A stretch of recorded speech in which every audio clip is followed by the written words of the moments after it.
Okay, here's what not to do to your neighbor. My wife never laughed so hard. I was a fool and had to eat crow.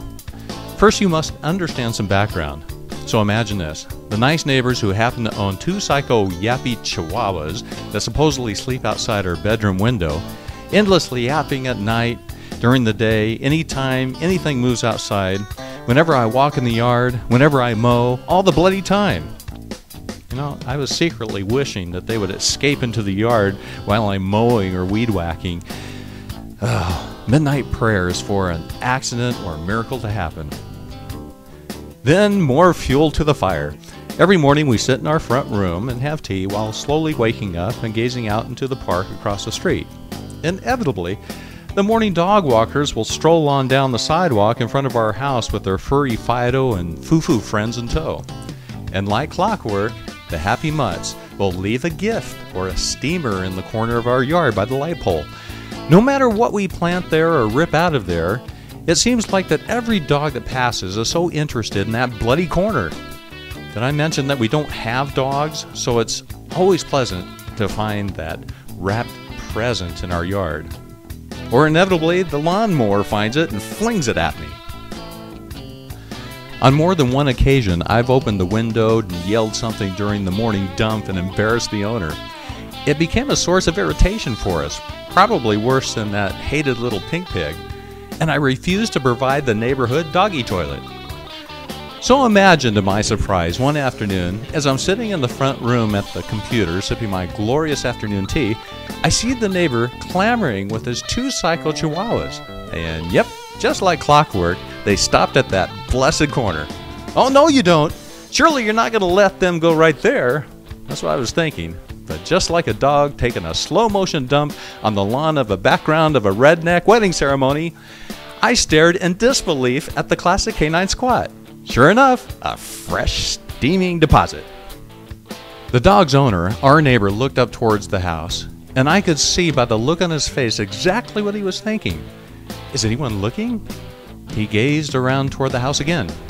No, great, he was probably thinking. And of course, he couldn't see that I had come home early and seen everything.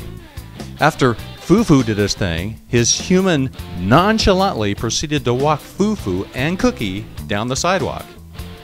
Now, we all know the do unto others as you would have them do unto you routine. So being the good churchgoer that I am, I decided to do unto others, or should I say, do unto other? Immediately I marched into our garage, hit the garage door opener, and grabbed a shovel. I wasn't mad, I was just determined with one goal in mind, to return the pile to its rightful owner. Of course, I don't really relish confrontation, and by then the neighbor was 50 yards down the street. So I instantly found the foul belongings, scooped them up purposefully, and then marched them up the sidewalk towards the neighbor's driveway. Now, in our youth, my brothers and I have been quite fond of the gasoline, doggy-doo, and bag trick. I mean, you know the one.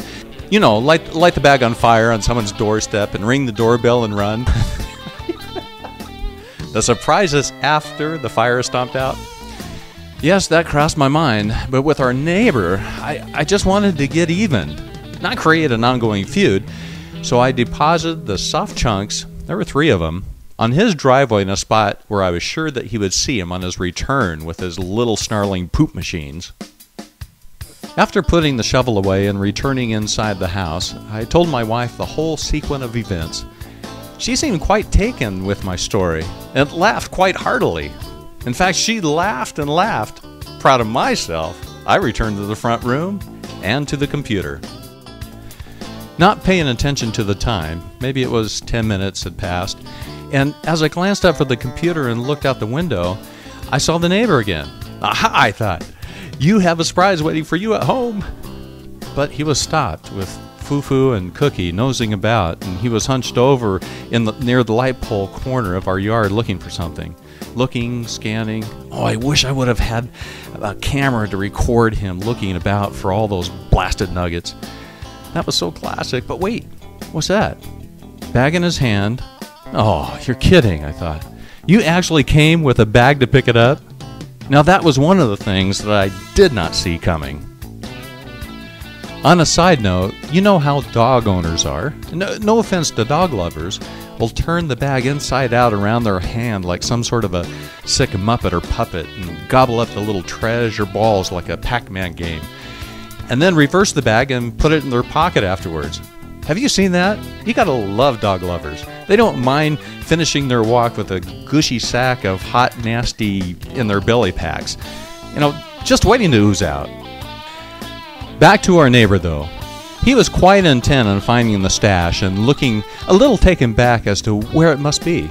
I knew it was here, he was thinking. Oh, a movie of this would have been so grand. He crouched and waved his hand puppet around, looked some more, scanning back a third time. He finally gave up and continued walking up the sidewalk toward his house. I'm busted. By now I ran into the other room to tell my wife again of this bizarre sequence of events, and she laughed even harder, so hard that our daughter was now even wondering what the heck was going on, knowing that the neighbor would discovered that I had left 3 little presents on his driveway. Ugh! Now what do? Do I just figure the heck with it, and he got what he deserved?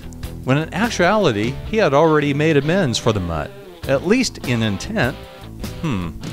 I just went back to the computer and shrugged it off. Another 10 minutes or so had passed, and maybe a half hour. I hear my wife telling our 5-year-old daughter that Papa should apologize.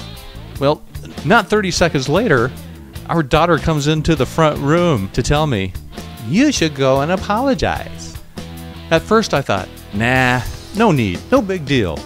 But do I feel a little guilty about the whole thing? And I realized how this could forever change the dynamic of our neighbors, all over some stupid thing. Those blasted little mutts, now look what they've done. So I swallowed my pride and sat out on the long trip up the sidewalk. As I reached their driveway, I noticed that my presents were no longer there. And stepping up to the front door, I sheepishly pressed my finger on the doorbell switch.